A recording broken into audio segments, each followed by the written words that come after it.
Doctor BR Ambedkar Konaseema జిల్లా రామచంద్రపురం నియోజకవర్గంలో doctor BR Ambedkar 135వ జయంతోత్సవాల్లో ముఖ్య అతిథిగా పాల్గొన్నారు. అంబేద్కర్ విగ్రహాలకు పూలమాల వేసి నివాళులర్పించారు. అంబేద్కర్ ఏ ఒక్క కులానికో ఏ ఒక్క జాతికో చెందిన వాడు కాదు, అందరి వాడని అన్నారు. ముఖ్యంగా బడుగు బలహీన వర్గాల వారు స్వేచ్ఛగా సమానత్వం అనుభవిస్తున్నారంటే అంబేద్కర్ దయవల్లేనని మంత్రి అన్నారు. రామచంద్రపురంలో అంబేద్కర్ భవన్ నిర్మాణానికి సంబంధించి స్థలాన్ని కేటాయిస్తామని మంత్రి హామీ ఇచ్చారు.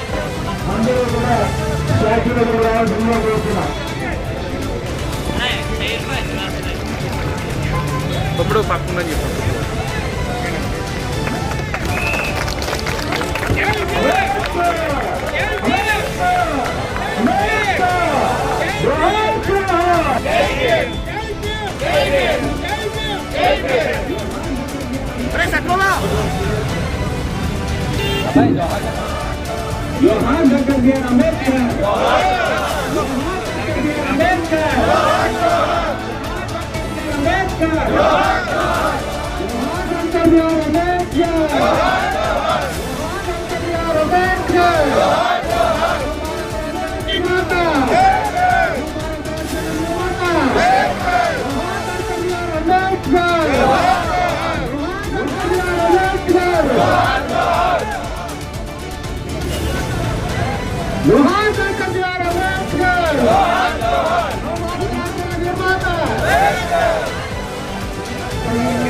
అందరికీ అంబేద్కర్ గారి 135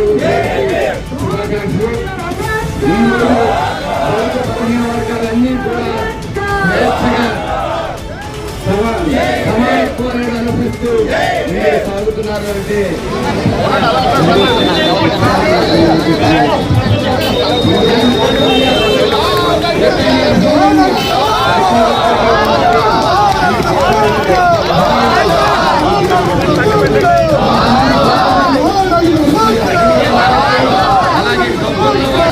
ముందుగా అందరికీ డాక్టర్ బిఆర్ అంబేద్కర్ గారి 135వ జయంతి శుభాకాంక్షలు తెలియజేస్తూ అందరూ కూడా ముఖ్యంగా బడుగు బలహీన వర్గాల ప్రజలందరూ కూడా స్వేచ్ఛగా సమానత్వం అనుభవిస్తున్నామంటే డాక్టర్ బిఆర్ అంబేద్కర్ గారి దయవల్లని మనం చెప్పుకోవచ్చు. ఈరోజు ప్రతి దళితవాడ, ప్రతి బడుగు బలహీన వర్గాల వాడలన్నీ కూడా అభివృద్ధి చెందుతున్నాయి అంటే దానికి కారణం డాక్టర్ బిఆర్ అంబేద్కర్ గారు మనకి ఇచ్చిన ఓటు అనే హక్కు అస్త్రంతోనే మాత్రం మనం చెప్పవచ్చు. ఈరోజు ఆయన చూపించిన మార్గాల్లో మనం నడవలసిన పరిస్థితి ఎంతైనా ఉంది. ఆయన సమాజం కోసం, అలాగే సమానత్వం, అంటరానితనాన్ని దూరం చేయటం, అలాగే విద్య అందరికీ అవసరం, అందరూ విద్యతోనే ఏదైనా సాధ్యం అని ముందుకు తీసుకెళ్లే వ్యక్తి డాక్టర్ బిఆర్ అంబేద్కర్ గారు. అలాగే ముఖ్యంగా కార్మికుల విషయంలో వస్తే కార్మికుల హక్కుల్ని కాపాడటం, హక్కుల్ని రక్షించడం, అలాగే వాళ్ళకి గౌరవ వేతనాలు, కష్టానికి తగ్గ వేతనాలు ఇవ్వాలని చెప్పి పోరాడటం, అలాగే సమానత్వం, పురుషులతో సమానంగా ఆడవాళ్ళకి కూడా వేతనాలు ఇవ్వాలని చెప్పి పోరాటం గొప్ప మహనీయుడు.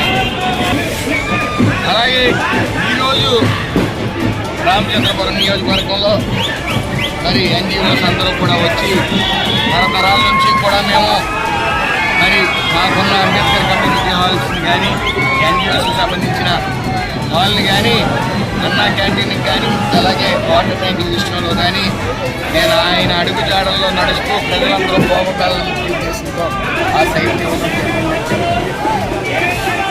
అందరికీ కూడా మాట ఇచ్చాం. అంబేద్కర్ గారు అంటే ఏ ఒక్క జాతికి లేకపోతే ఏ ఒక్క కులానికి చెందిన వ్యక్తి కాదు, ఆయన అందరి వాడు అని అందరికీ తెలుసు. అదే ముఖ్య నినాదంతో మరి ఎన్జిఓస్ అందరూ కూడా వాళ్ళకి ఇచ్చిన సైటు ప్రజల కోసం రామచంద్రపురం మరి వాళ్ళకి మాట్లాడడం జరిగింది. అంబేద్కర్ గారి జయంతి రోజున 135వ జయంతి రోజున ఖచ్చితంగా మళ్ళీ జయంతి రోజులోగా వాళ్ళకి సైట్ అలాట్ చేస్తాం, కన్స్ట్రక్షన్ మొదలు పెడతామని చెప్పి మాట్లాడడం జరిగింది. మరి ఆయన ఆశయాల్లో ఆయన అడుగుజాడల్లో మన అందరం కూడా నడవాలని, మరి సమాజాన్ని మనం సమానత్వాన్ని మన అందరం కూడా అనుభవిస్తూ ఉన్నాం. అలాగే మనం ముందుకు వెళ్ళాలి. అలాగే పేదరికంతో ఉన్న అన్ని కులాల్లోని పేదరికం అనేది ఉంది. అంబేద్కర్ గారు చెప్పారు, పేదరికం పోవాలన్నా గౌరవం పెరగాలన్నా ప్రతి మనిషికి విద్య అవసరం అని. ప్రతి ఒక్కరూ కూడా విద్య పట్ల శ్రద్ధ చూపించి ప్రతి తల్లిదండ్రులు కూడా ఎంతమంది పిల్లలు కూడా చదివించాలని ఉద్దేశంతో మరి ఎంతమంది పిల్లలకి అంతమంది పిల్లలకి తల్లికి వందనం